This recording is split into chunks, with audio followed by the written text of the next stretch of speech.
Halo Halo Sumatera Sumatera Utara. Utara, Sumatera Utara hari ini sore kembali menjumpai Anda untuk edisi Senin 3 April 2023 bersama kami, saya Lukman Hakim Stolus. Dan saya Anissa Redi. Pemirsa, tim redaksi kami telah menghimpun sejumlah informasi aktual seputar Sumatera Utara untuk Anda. Dan berikut informasi selengkapnya.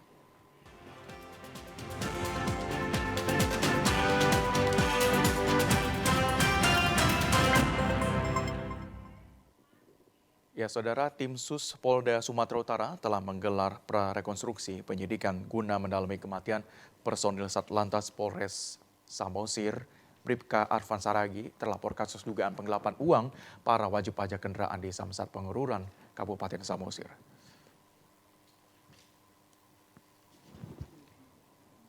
Prarekonstruksi yang digelar dipimpin Direktur Ditreskrim Polda Sujaya Sumut, Kombes Pol Sumaryono, dan Wadir Krimum Polda Sumut AKBP Alam Syafi Hasibuan, serta personil penyidik dan tim Inavis. Adegan prarekonstruksi dimulai saat Kanit Regi dan Satlantas Polres Samosir Aibtu D. Sagala mendapat informasi dari Alboy Sitanggang sudah 4 tahun menunggak pajak. Atas temuan itu, Aibtu D. Segala melakukan pengecekan pembayaran pajak di aplikasi Samsat Pangururan Kabupaten Samosir. Pada adegan selanjutnya terlihat Aibtu D. Segala melaporkan temuan kepada Kasat Lantas Polres Samosir dan membuat laporan informasi di ruangan Sat Intelkam Polres Samosir. Kemudian diperagakan bagaimana Kanit Residen Satlantas Polres Samosir menyerahkan satu rangkap laporan dugaan penggelapan pajak kepada Kapolres AKBP Joshua Tambubolon di ruang kerjanya. Pada bagian lain, tampak adegan Kanit Residen Kasat Lantas dan Kasih Propam menghadap Bribka Arfan Saragi kepada Kapolres Samosir AKBP Yogi Hardiman. Pada pertemuan itu, Bribka AS menyerahkan handphone kepada Kapolres Samosir AKBP Yogi Hardiman, lalu kembali handphone diserahkan kepada Kasih Propam Polres Samosir AKP Tito. Dalam adegan prarekonstruksi, penyidik juga memperagakan adanya warga masyarakat yang membuat laporan polisi tentang dugaan tindak pidana penggelapan uang pajak kendaraan dengan terlapor atas nama Edgar Tambunan alias Acong. Tidak hanya itu, polisi juga memperagakan bagaimana seorang saksi melihat langsung Bribka AS mengendarai sepeda motornya melintas di depan rumah saksi.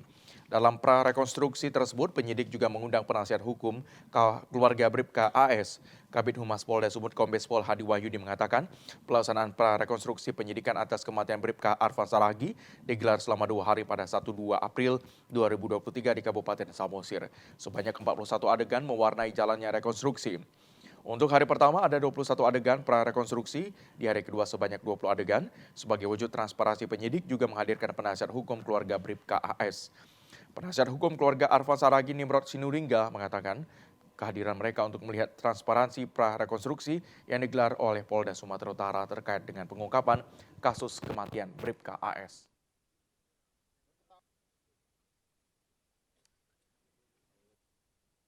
Rekonstruksi yang dilakukan dari Polda Sumut itu dilakukan mulai dari semalam sampai dengan hari ini.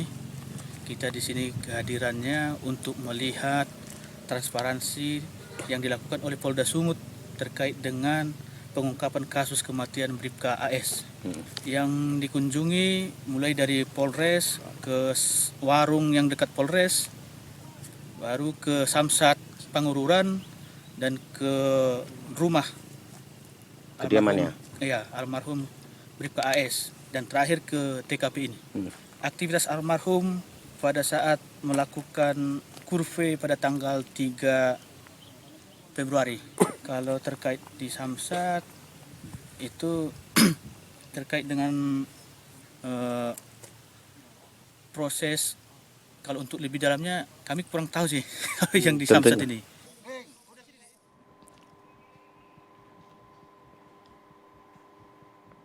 Pemirsa, sidang putusan perkara gugatan sederhana atau wan prestasi, Pengadilan Negeri Rantau Perapat menjatuhkan hukuman terhadap pihak tergugat, membayar hutang pokok kepada penggugat sebesar Rp180 juta dari Rp250 juta yang dimohonkan.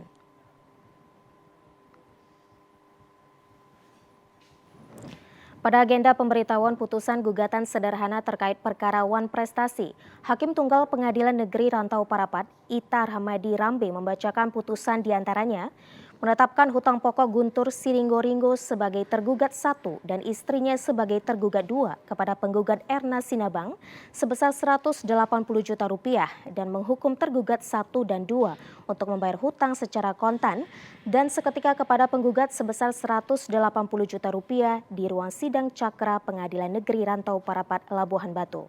Diketahui dari Sistem Informasi Penelusuran Perkara atau SIPP PN Rantau Parapat, Erna Sinabang mengajukan gugatan sederhana terkait perkara Wan Prestasi dengan total hutang pokok sebesar Rp250 juta dan hutang bunga sebesar Rp106.200.000 kepada para pihak tergugat, yakni Guntur Siringgo dan Hilda Sitanggang. Juru bicara PN Rantau Parapat, Weli Irdianto menjelaskan, terdapat 7 poin amar putusan pada gugatan sederhana tersebut, yakni mengabulkan gugatan penggugat untuk sebagian, menyatakan sah dan mengikat demi hukum perjanjian hutang piutang antara penggugat dengan tergugat 1 dan tergugat 2, yang dinyatakan dengan sah telah melakukan ingkar janji atau wan prestasi. Pengadilan Negeri Rantau Parapat juga menghukum para tergugat untuk secara tanggung renteng untuk membayar biaya perkara sebesar Rp650.000 serta menolak gugatan penggugat untuk selain dan selebihnya.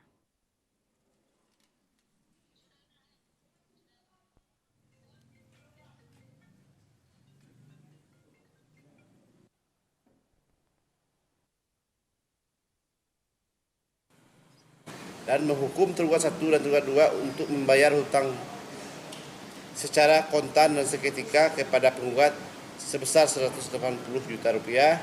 Kemudian menghukum tergugat 1 dan tergugat 2 untuk secara tanggung renteng membayar biaya perkara sejumlah Rp650.000. Inilah hasil upload amar putusan yang telah diputuskan tadi. Bisa mengajukan upaya hukum namanya keberatan. Selaku pemohon atau penggugat, Erna Sinabang menerima dan mengucapkan terima kasih atas putusan yang telah dibacakan Majelis Hakim atas gugatan yang telah diajukannya. Saya mengucapkan terima kasih kepada pihak pengadilan Rantau Parapat yang telah mengabulkan gugatan saya dan juga terkhusus kepada Ibu Hakim. Saya juga mengucapkan terima kasih berdasarkan fakta yang ada yang benar-benar benar, makanya gugatan saya dikabulkan. Sementara itu, atas putusan hakim tersebut, kuasa hukum tergugat belum memberikan tanggapan.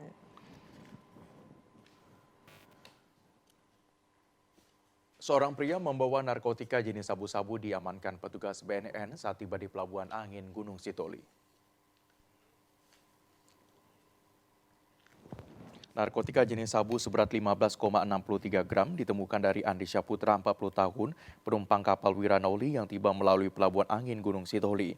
Penangkapan berawal dari informasi yang sebelumnya diterima petugas BNN. Saat diamankan dan digeledah, pria tersebut tidak melakukan perlawanan, kemudian digiring ke kantor BNN Gunung Sitoli di Jalan Yosudarso kilometer 2. Di hadapan petugas, pria ini menuturkan sabu yang dibawanya berasal dari kota Medan atas suruhan seseorang yang berprofesi sebagai supir di Pulau Nias. Selain narkotika jenis sabu, 1 unit handphone milik tersangka juga dijadikan sebagai barang bukti.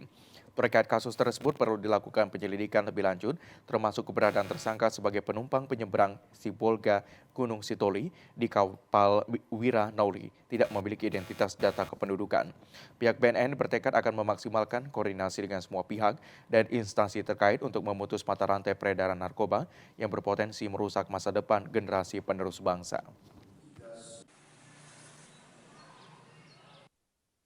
Ketika kita menanyakan kepadanya, benarkan bahwa itu adalah narkotika yang diambil atau dibawa dari kota Medan. Dan setelah kita timbang, beratnya 15,63 gram. Kemudian kita bawa ke kantor untuk melakukan pemeriksaan dan tindakan penyidikan. Terhadap tersangka dikenakan pasal 112 dan 114 ayat 2 Undang-Undang RI nomor 35 tahun 2009 tentang narkotika dengan ancaman paling berat seumur hidup dan paling ringan 6 tahun penjara. Pemirsa, kami masih memiliki sejumlah informasi lainnya. Tetaplah bersama kami di Sumatera Utara hari ini sore.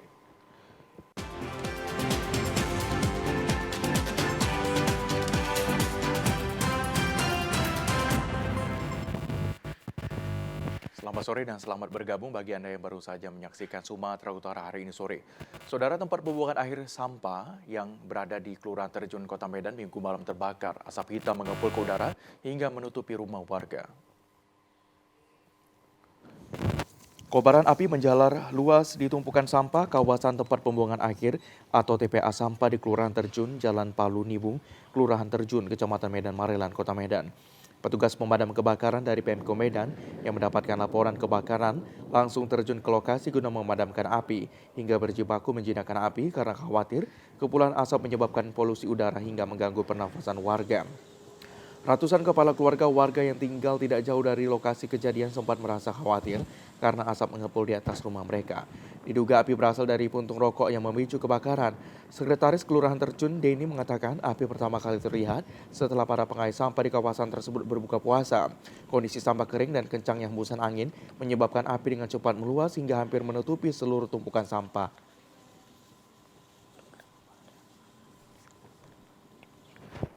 Tadi mulai dari habis maghrib karena angin yang kencang hingga semakin malam api semakin membesar. Sekarang masih diupayakan pemadaman oleh 2 mobil damkar Kota Medan.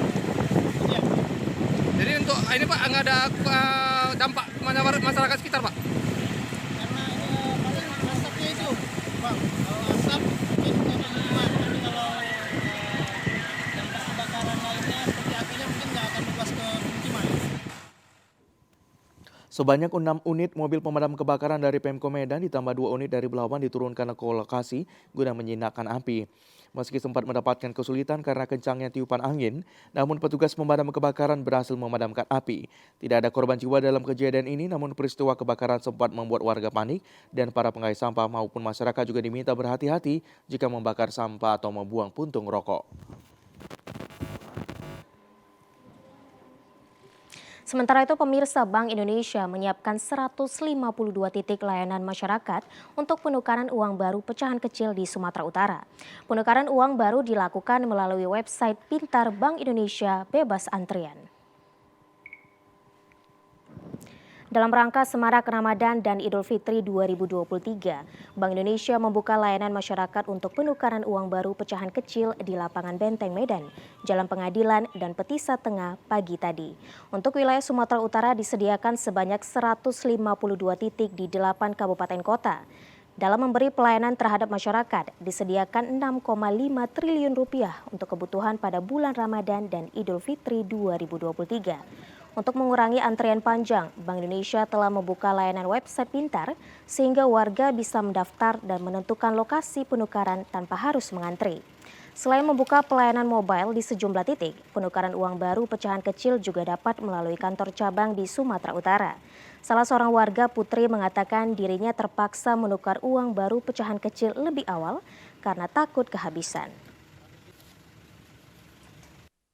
Dengan aplikasi semuanya lancar jadinya Bang, jadi nggak payah. Beberapa udah kesusun secara rapi gitu.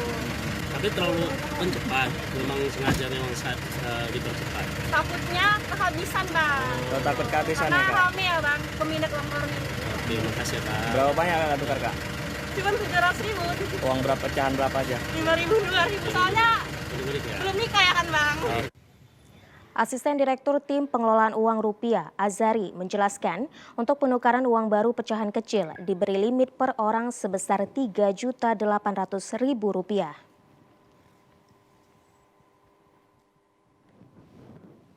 Jadi masyarakat dapat mengunduh pintar, boleh melalui handphonenya masing-masing. Nanti boleh di situ silahkan untuk mendaftar dan akan keluar nomor antriannya berikut jam waktu penukaran. Terus lokasinya bisa milih. Maksimal berapa per orang Pak? Untuk maksimal penukaran itu biar semua dapat 3.800.000. Jadi untuk pecahan 20.000-nya 2 juta, 10.000-nya 1 juta, 5.000-nya 500.000, pecahan 2.200.000, pecahan 1.000, 100.000.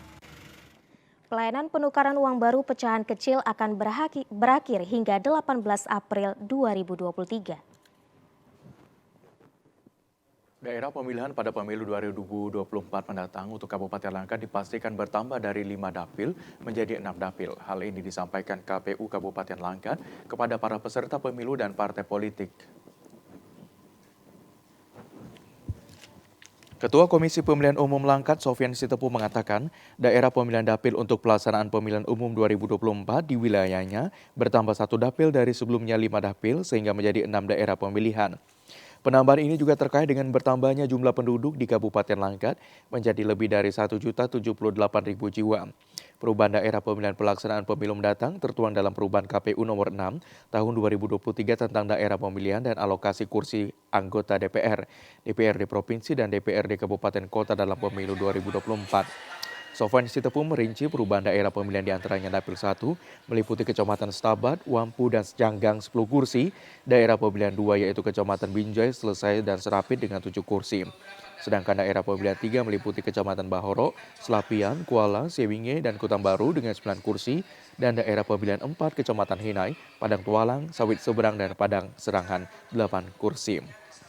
Daerah pemilihan 5 Kecamatan Pangkalan Susu, Brandan Barat, Besitang, Selepan, dan Pematang Jaya 8 kursi. Sementara daerah pemilihan 6 tersebar di Kecamatan Gebang, Tanjung Pura, Babalan dengan 8 kursi. Meskipun ada perubahan daerah pemilihan, tidak ada penambahan kursi DPRD atau tetap 50 kursi.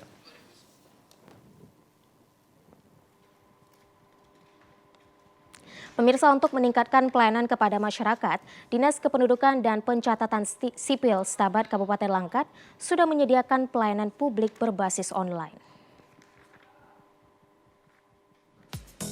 Salah satu pelayanan publik yang sangat dibutuhkan masyarakat adalah pengurusan administrasi kependudukan atau Adminduk.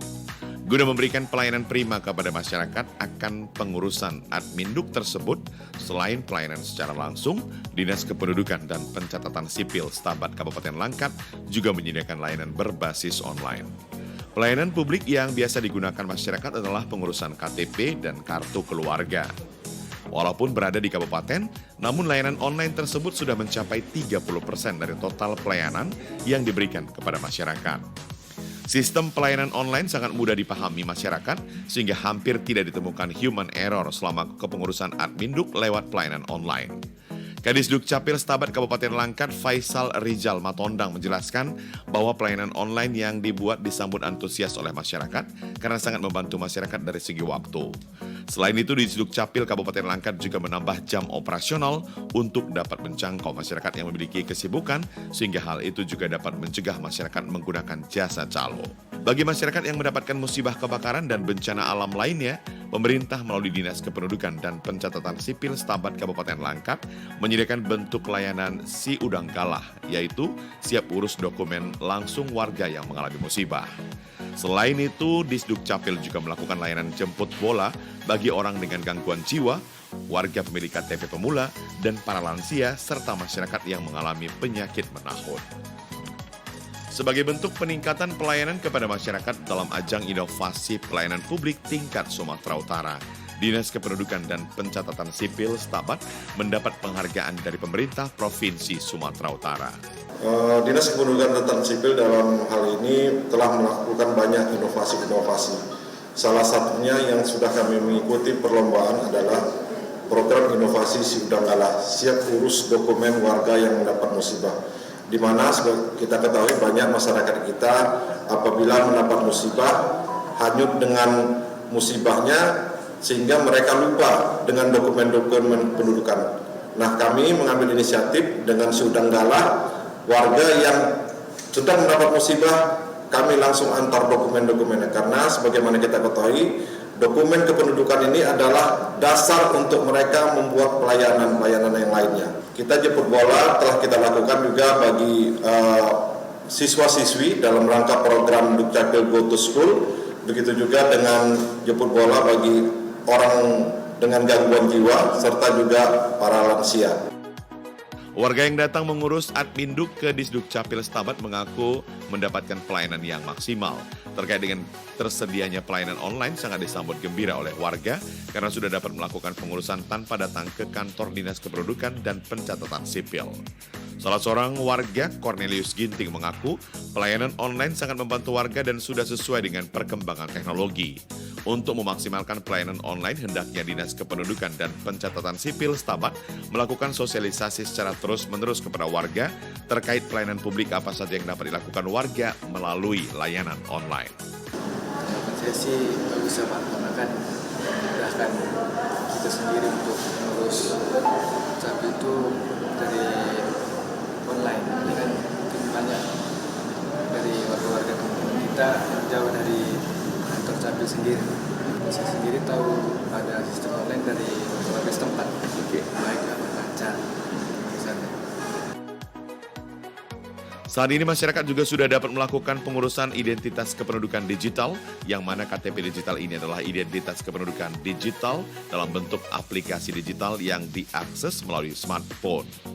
Dinas Kependudukan dan Pencatatan Sipil Stabat Kabupaten Langkat akan berupaya memberikan berbagai bentuk inovasi pelayanan yang baik kepada seluruh warga, sehingga seluruh warga memiliki adminduk yang benar. Berikut kami sampaikan informasi yang telah kami rangkum dalam segmen Serba-Serbi Ramadan.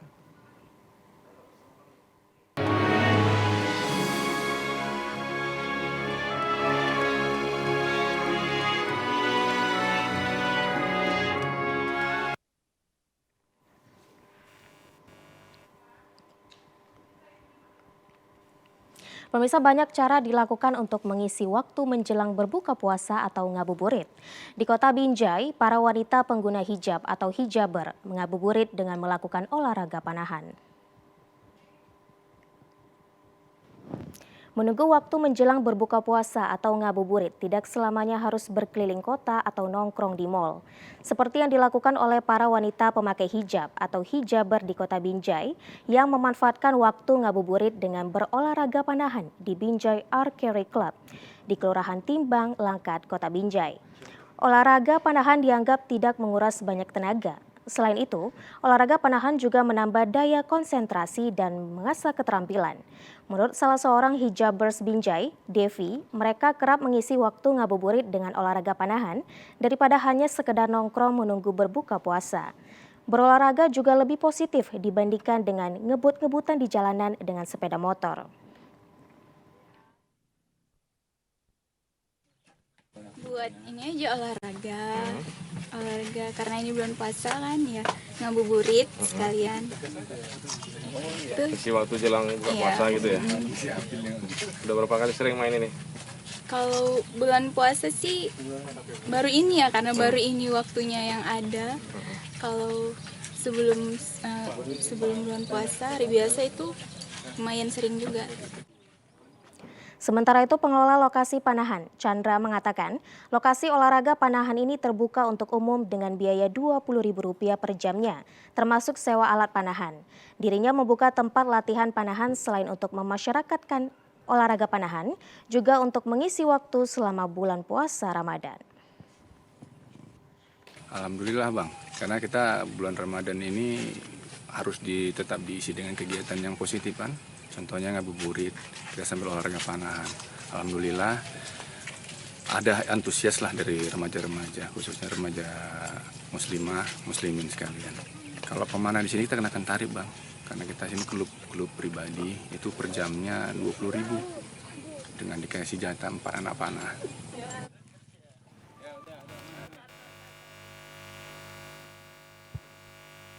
Saat bulan Ramadan, pedagang kuliner musiman menjamur di pinggir-pinggir jalan, seperti di Jalan Sultan Serdang, Kecamatan Tanjung Merawa, Deli Serdang. Berbagai jenis jajanan Korea dan ayam bakar madu dijual di sini dan bisa dijadikan rekomendasi menu untuk berbuka puasa.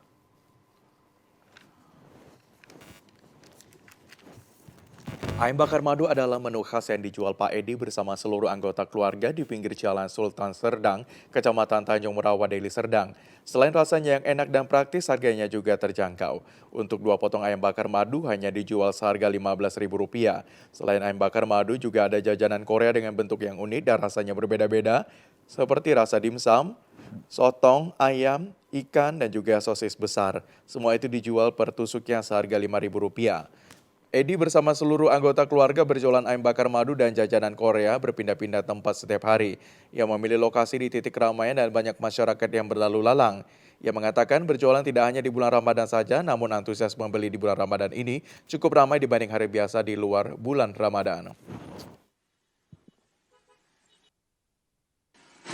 Kami di sini jualan utama kami adalah ayam bakar madu namanya. Jadi kami jual 2.15 dan ada yang 10. Nah, dua potong 15, ada yang 10, satu potong. Dan macam-macam lagi yang kami jual, termasuk makan makanan Korea. Satu kami jual 5.000 per cucuk. Macam-macam ada rasa dimsum, ada rasa soto, ada rasa ayam, dan ada sosis besar, ada yang sosis kecil. Termasuk kami jual air untuk berbuka puasa pun ada. Untuk masyarakat yang akan membeli bisa langsung datang ke lokasi ini pada setiap hari Sabtu. Edi membuka dagangannya mulai pukul 3 sore sampai menjelang berbuka puasa.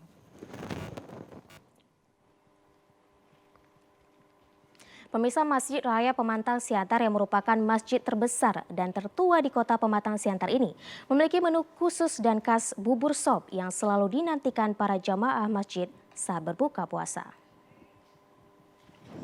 Bubur sop salah satu menu berbuka puasa yang telah menjadi tradisi dari masjid ini dibangun sejak puluhan tahun lalu. Bubur sop ini merupakan menu berbuka puasa yang telah melegenda dan selalu menjadi menu favorit istimewa para jemaah masjid.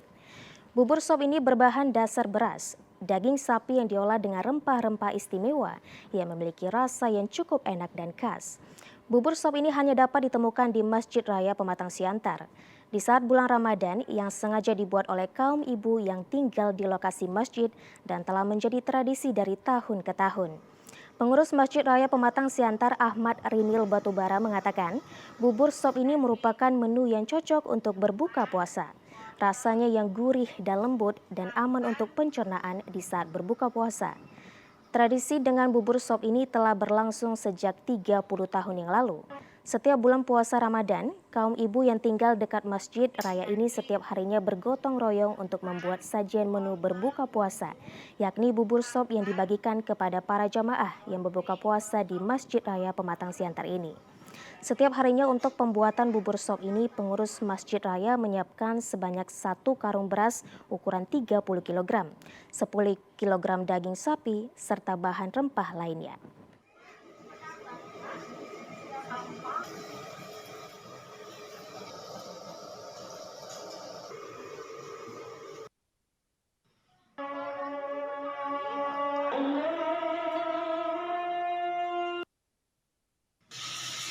Bubur sop itu khas Masjid Raya ini yang dikelola oleh Asosiasi Kaum Ibu. Itu memang luar biasa, dia pakai daging sapi. Sapi itu konsepnya memang kental lah, parang maju dia, dan dia pakai ada santan. Kami masih memiliki beragam informasi menarik lainnya. Tetaplah bersama kami di Sumatera Utara hari ini.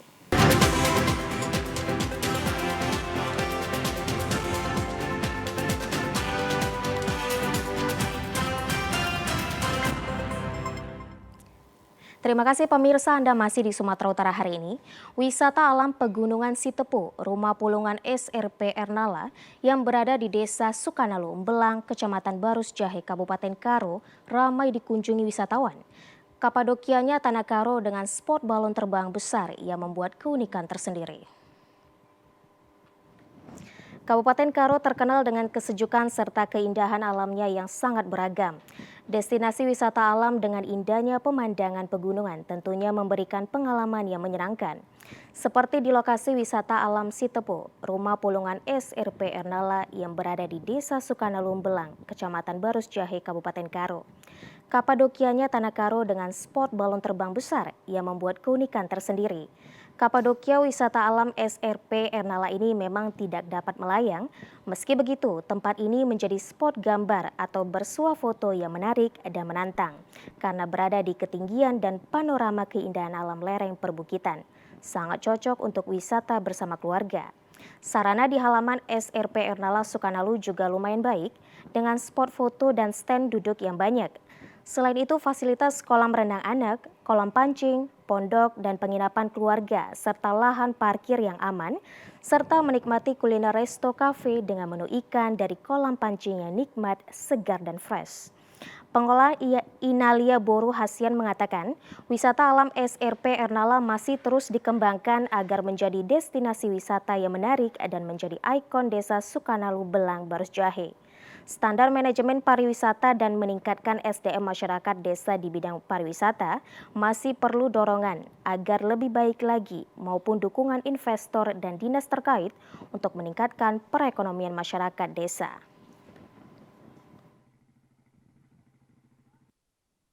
Kerjasama yang baik kepada beberapa mungkin relasi rekan atau ya baik juga dari pemerintahan daerah. Jadi untuk harapan kami dari wisata SRP Ernala Sukanalu, Kecamatan Barus Jahe, Kabupaten Karo Sumut sangat banyak untuk kedepannya. Terlebih kita boleh menggunakan alam, ya alam yang setelah diciptakan Tuhan buat kita. Jadi untuk harapan yang sangat luar biasa itu kita akan menjadikan wisata kita ini sebagai ikon untuk daerah yang kita tempati di sini, Tanah Karo Simalem. Salah seorang pengunjung, Oka Sebayang, mengatakan lokasi wisata alam SRP Ernala mempunyai potensi pengembangan pariwisata di desa. Perlu dukungan seperti infrastruktur untuk memperkuat promosi wisata, baik wisatawan lokal maupun sampai ke mancanegara. Menampilkan wisata yang sangat-sangat menarik bagi kita pengunjung ya, terutama objek-objek yang mereka tampilkan itu sangat berbeda dengan yang lainnya. Nah, kalau kita melihat view di sini itu bisa nanti kalau memang ini mau dikembangkan akan bisa sambung menyambung. Kita berharap Kementerian Pariwisata akan memberikan pengarahan-pengarahan atau penambahan mungkin di bagian finance-nya menurut saya ya.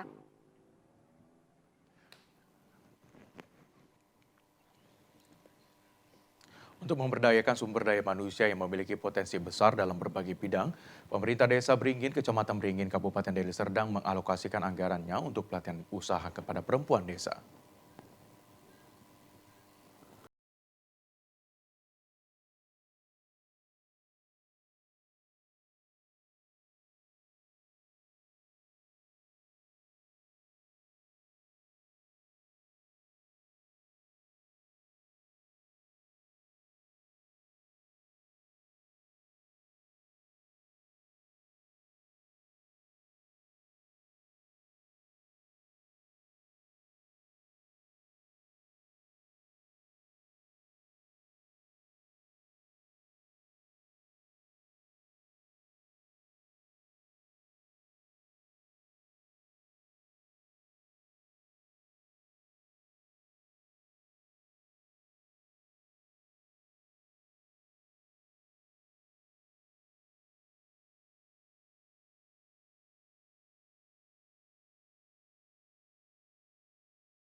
Program pemberdayaan perempuan melalui dana desa diharapkan dapat meningkatkan kemampuan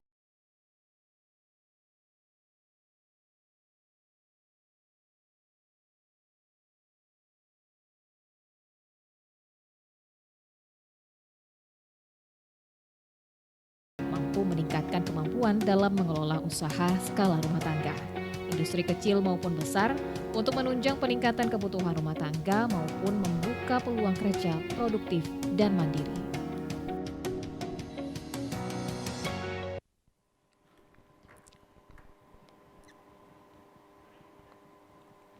Pemirsa, Museum Perkebunan Indonesia adalah sebuah museum yang didirikan sebagai pusat informasi dan pendidikan tentang perkebunan yang ada di Indonesia.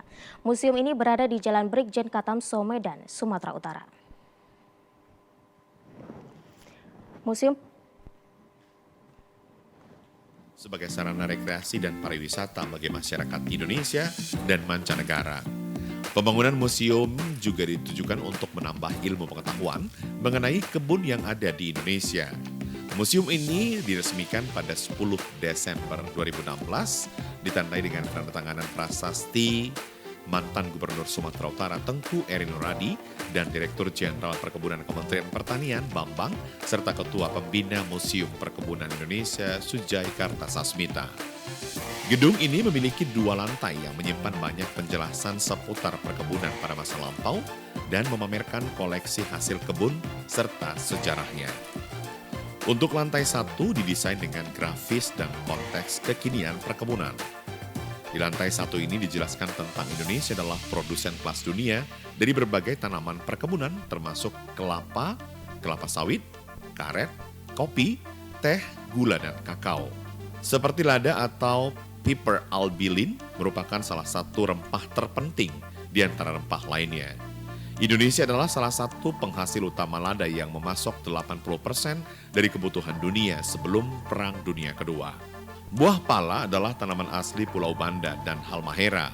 Indonesia mampu mensuplai 60-75% kebutuhan pasar dunia.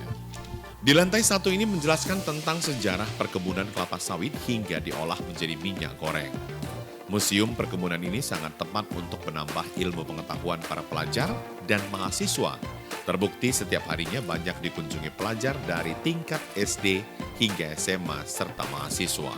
Saya sebagai mahasiswa kan perlu eksplor keluar, terutama tentang perkebunan juga. Kalau dilestarikan sih perlu, karena kan banyak generasi-generasi selanjutnya yang akan datang yang harus dikasih tahu biar nggak ketinggalan sama sejarah dari perkebunan tersebut. Saya sangat senang sekali berkunjung ke Museum Perkebunan Indonesia. Karena di sini saya dapat melihat berbagai hal tentang perkebunan seperti coklat, tembakau, sawit, dan banyak hal lainnya. Saya sangat senang melihat benda-benda yang bersejarah yang masih tersimpan di dalam museum saya.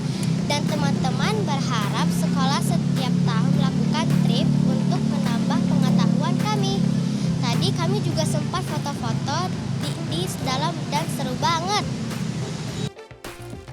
Pada lantai 2 terdapat artefak perkebunan masa lampau hingga kini dan terdapat 3 ruangan yakni ruang Sultan Mamun Al-Rasid, ruang Said Abdullah, dan ruang Jacobus Ninhius. Petugas museum mengaku setiap hari mendapat kunjungan dari sekolah dan masyarakat umum.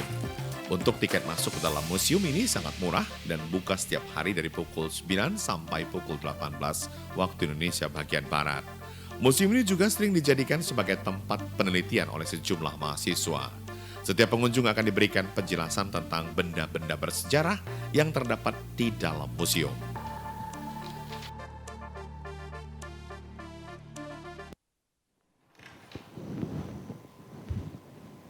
Saudara, berikut kami sampaikan informasi perakhiran cuaca dari Badan Meteorologi, Klimatologi, dan Geofisika Wilayah 1 Medan untuk esok hari, Selasa 4 April 2023.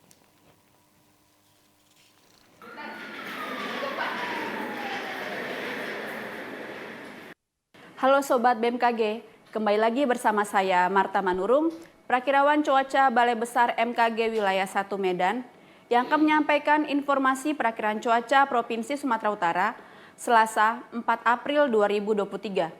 Untuk pagi hari, cuaca di Sumatera Utara diperkirakan berpotensi hujan ringan di Langkat, Deli Serdang, Sergai, Dairi, Medan, dan sekitarnya.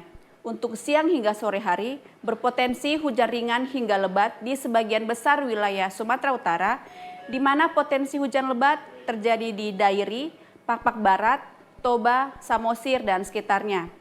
Untuk malam hari, berpotensi hujan ringan hingga sedang di sebagian besar wilayah Sumatera Utara dan potensi hujan sedang terjadi di Karo, Simalungun, Deli Serdang, Samosir, Humbahas, Pakpak Barat, Tapanuli Tengah, Sibolga, Madinah, dan Kepulauan Nias. Serta untuk dini hari, berpotensi hujan ringan di Mandaling Natal, Kepulauan Nias, Medan, Langkat, Sergai, Deli Serdang, Batu Bara, Asahan, Tanjung Balai, dan Labuan Batu Utara. Dengan suhu udara berkisar 15 hingga 33 derajat Celcius dan kelembapan udara 65 hingga 98%. Arah angin bertiup dari barat daya hingga timur laut dengan kecepatan angin 10 hingga 30 km per jam. Tidak terpantau adanya titik panas di wilayah Sumatera Utara pada tanggal 2 April 2023. Kepada masyarakat di wilayah Sumatera Utara, kami himbau untuk tetap waspada terhadap potensi hujan sedang hingga lebat yang dapat disertai badai guntur dan angin kencang di lereng barat, pegunungan, dan lereng timur Sumatera Utara pada siang hingga malam hari yang dapat berpotensi mengakibatkan banjir ataupun longsor. Demikianlah informasi perakiraan cuaca yang dapat kami sampaikan. Semoga bermanfaat bagi Sobat BMKG semuanya. Selamat menjalankan ibadah puasa bagi Sobat yang menjalankan. Sampai berjumpa kembali. Terima kasih.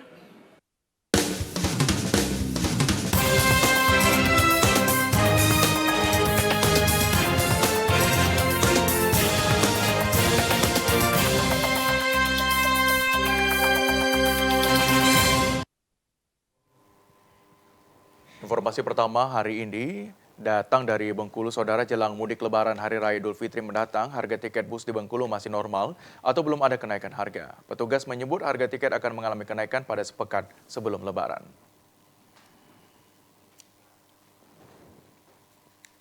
Bengkulu sampai saat ini masih tergolong normal atau belum mengalami kenaikan harga yang signifikan. Seperti harga tiket jalur Bengkulu Jakarta dijual dengan harga Rp530.000. Jalur Bengkulu Padang Bukit sebesar Rp235.000. Jalur Bengkulu Pekanbaru sebesar Rp295.000. Namun petugas tiket menyebutkan satu pekan menjelang mudik lebaran Hari Raya Idul Fitri 1444 Hijriah atau tepatnya pada tanggal 15 April mendatang, harga tiket bus akan mengalami kenaikan harga dari biasanya. Kenaikan harga tiket ini sudah biasa terjadi pada saat hari libur nasional karena banyaknya pesanan tiket dari calon penumpang. Tiket tetap kalau mulai kenaikan itu mungkin di sekitar tanggal 15. Tanggal 15 ya. Nah, kalau untuk saat ini masih normal. Kalau saat ini masih normal. Sama seperti sebelum puasa. Iya. Normal kalau untuk harganya. Ini berkaitan dengan jelang mudik ini Bang, udah banyak belum Bang tiket yang di booking sama masyarakat? Kalau untuk booking sih di booking untuk yang kedepannya di tanggal 15 ke atas ya. Gitu. Petugas menambahkan pihaknya telah mempersiapkan seluruh armadanya guna melayani calon penumpang untuk mudik lebaran mendatang. Dari Kota Bengkulu, Khairil Ansori, TVRI Bengkulu melaporkan. Tol Bengkulu, Taba Penanjung menyiagakan sebanyak 120 personel dari PJR dan Kesehatan untuk bersiaga di area tol selama masa mudik lebaran nanti. Selain itu, guna mengurai terjadinya kemacetan di pintu tol, petugas akan menyiapkan jalur khusus termasuk dengan menurunkan personel untuk memudahkan pengendara melakukan tapping.